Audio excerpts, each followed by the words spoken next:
As we hit 5 o'clock, we start with this weather impact day. The wildfire smoke in our area, even worse today. Earlier in the day, we had the 9th worst air quality in the world. We've moved all the way up to 15th worst now. The smoke won't even let us really see the mountains. This is really pouring in from dozens of wildfires burning up at the Pacific Northwest and in Western Canada. Just take a look at the sky above downtown Denver. This is our live camera. Kind of looks like it's cloudy off in the distance. That is not the case. That's smoke. Thanks for joining us. I'm Kim Christensen. I'm Tom Green. That smoke is combining with the ground ozone, making for a rather unhealthy mix. You really are being recommended to stay inside. Don't get outside and do much if possible. We'll have more on that in just a minute. But first, we want to get to 9 News Weather Impact meteorologist Kathy Sabin for the latest. Kathy? Hi there. Yes, our first weather impact day in quite some time, and all because of this, the poor air quality. High levels of ground ozone mixing with that wildfire smoke. And for those in the sensitive groups with respiratory issues, just a difficult day to be outdoors. The weather impact day is all day into the evening. Wildfire smoke, high levels of ozone, difficult for those with respiratory issues. The air is just bad for kids that want to exercise outdoors, or if you do. And we put a car up here in terms of advice because if you drive a car or operate a lawnmower this time of day, that actually adds to the ground level ozone pollution. So we're asking maybe if you could avoid doing that today, as our air quality is very poor, along with a warming trend that will see us back in the triple digits. We're close to 90 this afternoon, and the winds out of the east and northeast continuing to transport that wildfire smoke right in along the Front Range. Smoke coming from the Pacific Northwest and Western Canada, moving right down along the I-25 corridor. We expect some improvement tomorrow, but air quality alerts remain in effect.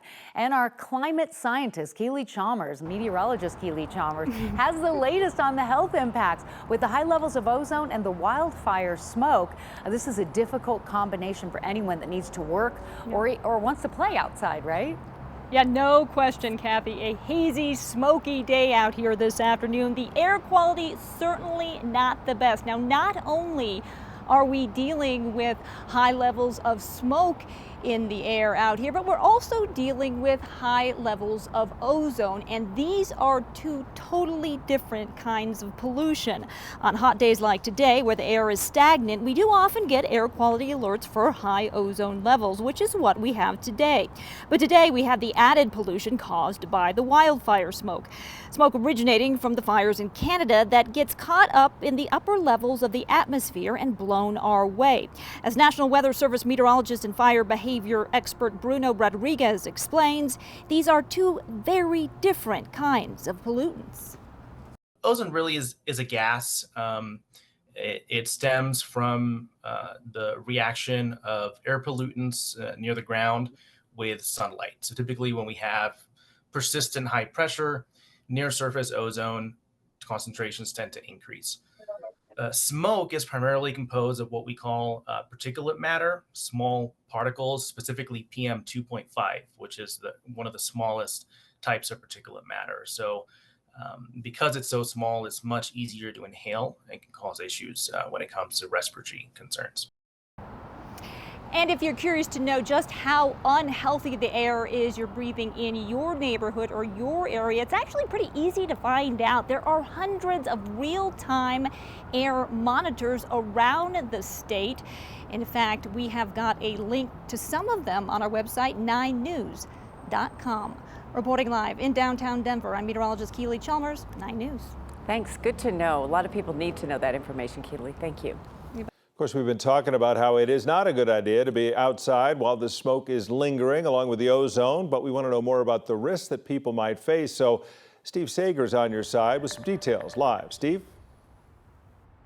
Yeah, Tom, you know, we've all been here before where it feels like you walk outside and you walk into what used to be the smoking section of a restaurant back in the day. It dates me a little bit. Maybe it's not that bad, but this is a reminder for all of the people who are in those sensitive groups. We're talking about senior citizens, pregnant women, children, and anyone with pre-existing cardiac or respiratory issues. You want to try to stay indoors as much as you possibly can.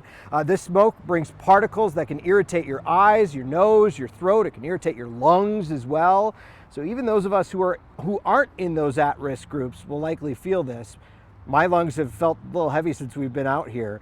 There's a whole blend of respiratory issues going on right now. You've got smoke, you've got the air pollution like you heard Keely talking about there, and heat. And then you add on top of it allergy season. Dr. Jessica Huey says that she's been seeing a lot of people already in clinic at National Jewish. And again, she says the best thing you could do is stay inside in air conditioning. And if you do have to go out, heed this advice. If you really do need to spend time outdoors, an N95 mask is best. Or if you have to go outside, take more frequent breaks, maybe try to move your exercise or your work hours around, really young children, pregnant women, and older adults. So these are your groups of people that are more vulnerable. And then people with pre-existing respiratory or heart conditions. So again, people who are active, like him right there, you want to be very, very careful as you're moving around and try to take those breaks as much as possible. And it's also a good time to think about the air that you have inside your house. So if you haven't checked that filter on your HVAC system lately, the air system inside your house, it works not only in the winter, but in the summer too. Just check it and make sure it's not too gunked up. You want to change that regularly. It'll help your air conditioning as well as help the air inside your house, guys. For now, we're live in Denver. Steve Stager, 9 News. Steve, come on over. I'd like you to do that for me. Come on over to my house and check all that stuff. Happy to do so. Be over in 20. Thank you, Steve. You can get more information as well as updates at 9news.com and on the 9 News app, so make sure you download that as well.